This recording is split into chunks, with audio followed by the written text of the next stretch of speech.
بيقولوا 3 من كل 10 أشخاص سعداء في حياتهم، أو بالأصح عايشين حياتهم بالطريقة اللي بتريحهم وتبسطهم. الأغلبية عايشة في روتين ممل، وبعد فترة بيفقدوا شغفهم للحياة. الحياة ماشية اهي، أيام بتعدي وخلاص. فهل ده حقيقي؟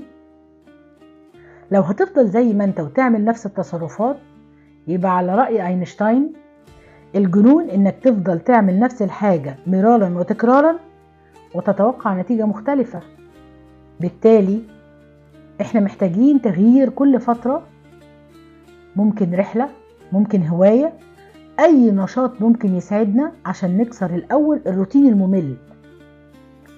في ناس ساعات بتروح للحد الاقصى وتقرر تقلب حياتها كلها وتعيشها بالطريقة اللي تبسطها، بس احنا مش لازم قوي كده. دي خطوات بسيطة ممكن تفرق معانا. نغير الفيلم اللي احنا عايشينه. نغيره ازاي يعني؟ نغير مشاهد منه، نمشي في سكة جديدة، نسافر حتة جديدة، ناكل أكلة جديدة، نعمل أي حاجة مختلفة عن روتين حياتنا. طب وبعدين نعزز ثقتنا في نفسنا. يعني نعمل ايه برضو؟ نعمل حاجة عمرنا ما عملناها وكان نفسنا نعملها. أنا شخصيا كان طول عمري أعمل دايفنج في البحر، وكان عندي دايما مشكلة مع المية عامة يعني، ورحت غطست بفضل الله في يناير، وكان تحدي كبير ليا لأني مبدئيا مش بعرف أعوم كويس والدنيا كانت تلج، بس اتبسطت قوي. ممكن نروح نتعلم لغة جديدة زي ما قلنا، هواية جديدة. بعدين نكتب قائمة بالحاجات اللي بتملانا من جوه نشاط وحيوية.